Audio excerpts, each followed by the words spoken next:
அளவற்ற அருளாளனும் நிகரற்ற அன்புடையனுமாகிய எல்லாமல்ல இறைவனின் திருநாமம் போற்றி துவங்குகிறேன்.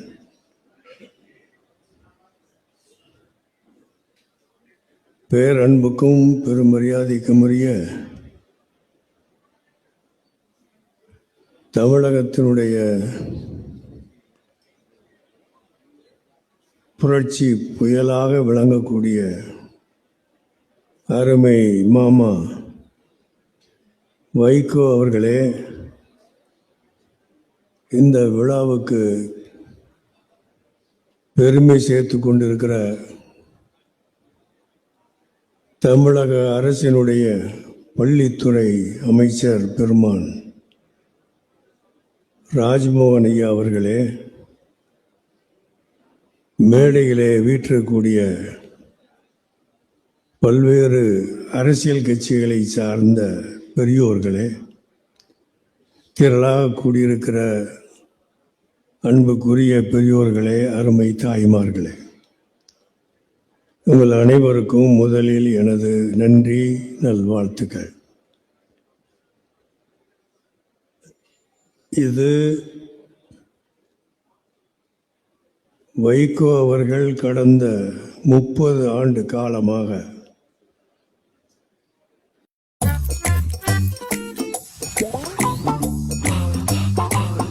निकल गया पसीना, इसीलिए इंजन में सिर्फ सैफ्सॉल एस्टर 5। जब एस्टर से 4 गुना हीट प्रोटेक्शन मिलेगी तो गर्मी भी इंजन का क्या ही बिगाड़ लेगी।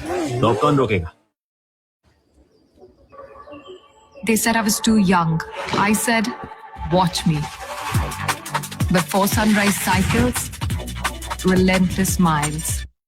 ஏற்பாடு செய்து எங்களையும் அழைத்து பெருமைப்படுத்தி இருக்கிறார்கள்.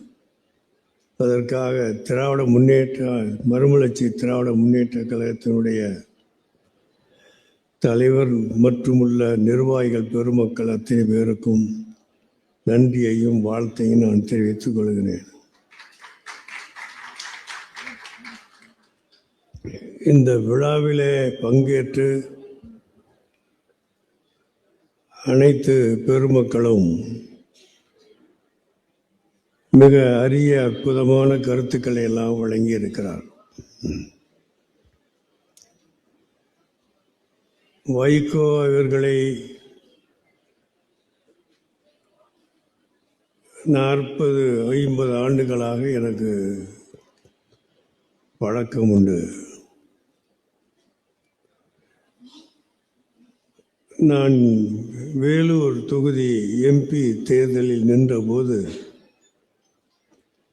எனக்காக 3 முறை வந்து பிரச்சாரம் செய்து என்னை வெற்றி பெற செய்த பெருமை அவருக்கு உண்டு. தேர்தல் பிரச்சாரம் எனக்கு புதிது இருந்தாலும் வைகோ மாமா அவர்கள் வந்து எப்படி வந்தார் என்றே சொல்ல முடியாது. திடீரென்று வந்து 3 முறை பிரச்சாரம் செய்து என்னை வெற்றி பெற செய்தார்.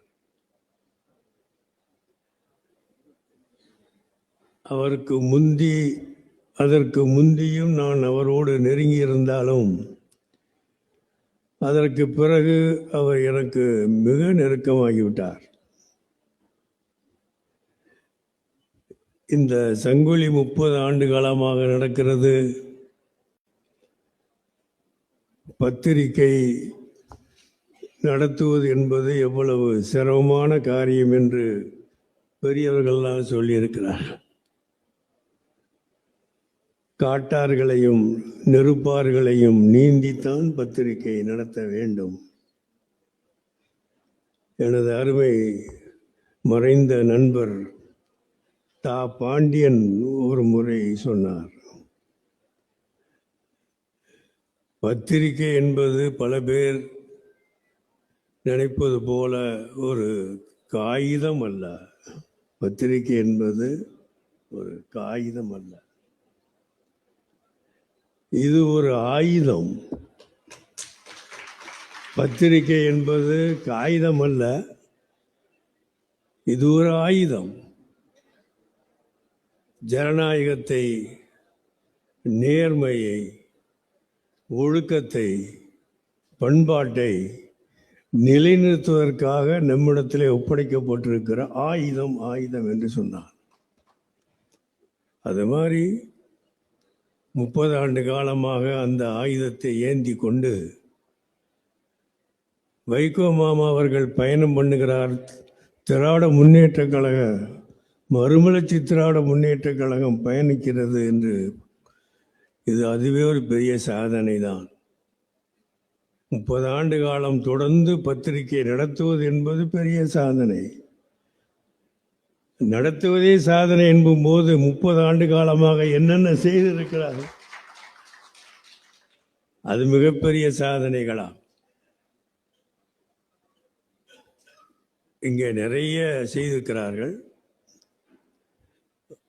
3 விஷயங்களை மட்டும் சொல்லிக்கொண்டு நான் முடிவு செய்வேன். 1,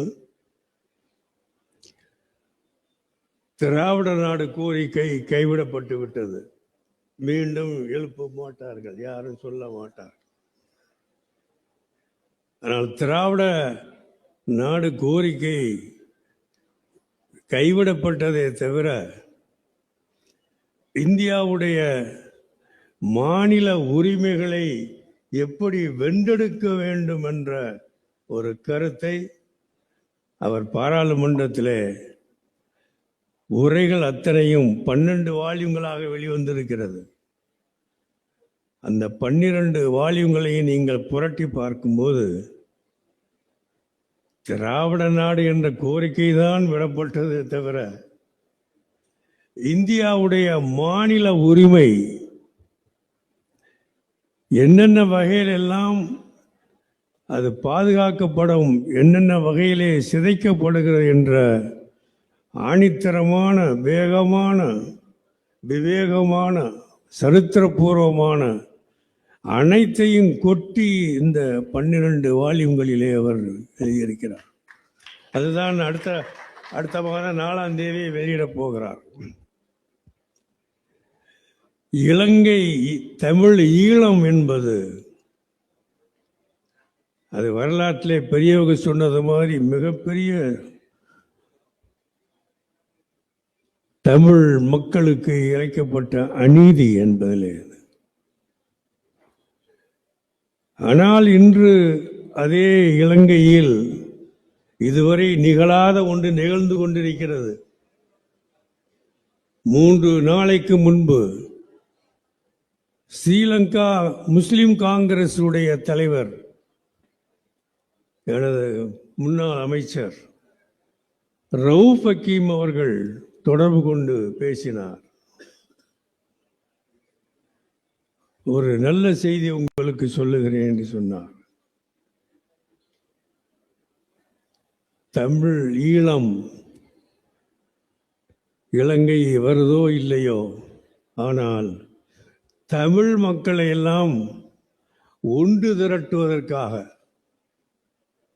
தமிழ் மக்கள் அத்தனை பேரையும் ஒன்று திரட்டுவதற்காக,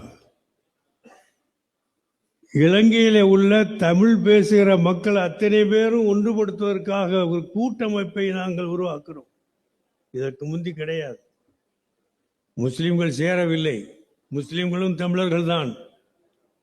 ஆனால் முதல் முறையாக இலங்கையிலே தமிழ் பேசக்கூடிய அனைத்து அரசியல் இயக்கங்களும் ஒன்று சேர்ந்து தமிழ் மக்களுடைய, தமிழ் மாகாணங்களுடைய உரிமையை நிலைநிறுத்துவதற்காக நாங்கள் முடிவெடுத்திருக்கிறோம் என்று சொன்னார். இது இலங்கையிலே நடக்கக்கூடிய வைகோ மாமா அவர்களுடைய கனவு இன்று ஏதோ ஒரு வகையிலே அது நனவாகிக் கொண்டிருக்கிறது. அதற்காக நான் வாழ்த்து சொல்லுகிறேன். உங்க கனவு நனவாகிக் கொண்டிருக்கிறது. உங்களை பற்றி நிறைய சொல்லியிருக்கிறார். ஒன்று, எந்த ஒரு பொருளை பற்றி அவர் பேசினாலும் சரி, அது இலக்கியமாக இருந்தாலும் சரி, அரசியலாக இருந்தாலும் சரி, அந்த சப்ஜெக்டை பற்றி, அந்த பொருளை பற்றி அவர் காட்டக்கூடிய மேற்கோள்கள் அதற்கு மேலே யாரும் காட்ட முடியாது.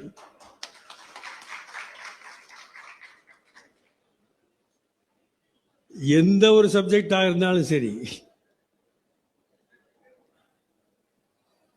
ஒரு முறை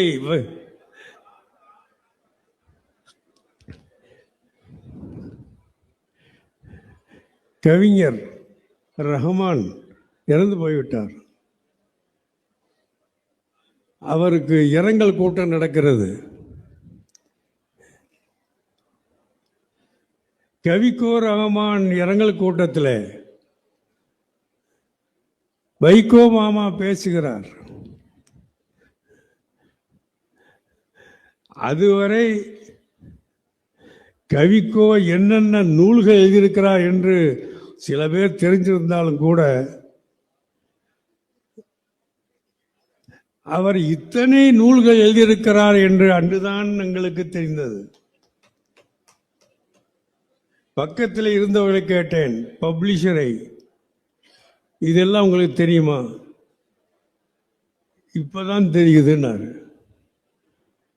இத்தனை புத்தகத்தையும் இத்தனை நூல்களையும் அவர் எழுதியிருக்கிறார் என்று அடுக்கடுக்காக சொல்லி முடிக்கும் போது அவரிடத்தில் கேட்டேன், இது மட்டும் இருக்கிறதா, இன்னும் ஏதாவது விட்டு போகல? ஒன்னு கூட விடப்படவில்லை என்று சொல்லி அவர் எழுதிய நூலை அத்தனையும் சொல்லி முடித்தார். இது அது மட்டுமல்ல, எந்த இலக்கிய கூட்டமாக இருந்தாலும், கம்பராமாயணம் சரி, சிலப்பதிகாரமாக ஆனாலும் சரி, அவர் பேசுகிற எந்த ஒரு இலக்கிய கூட்டமானாலும் சரி, அதில் எடுத்து வைக்கக்கூடிய கருத்துக்கள் இதற்கு மேலே எதையும் சொல்ல முடியாது என்ற அளவுக்கு சொல்லிவிடுறார். அதனால தான் அவருக்கு நாங்கள் வைத்திருக்கிற பெயர் என்ன என்று சொன்னா, மிஸ்டர் தரோ. எதை எடுத்தாலும் அவருக்கு மேலே யாரும் பேச முடியாது. எதை எடுத்தாலும் சரி.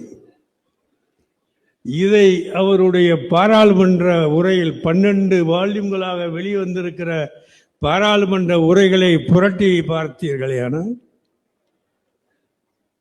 வைகோ மாமா அவர்கள் மறுமலர்ச்சி திராவிட முன்னேற்ற கழக தலைவர் அல்ல, இந்திய அரசியலிலே நமக்கு கிடைத்திருக்கிற மிஸ்டர் தரோ என்பது. இப்படிப்பட்ட ஒரு ஆளை எங்காவது பார்த்திருக்க முடியுமா என்று சொல்ல தெரியவில்லை.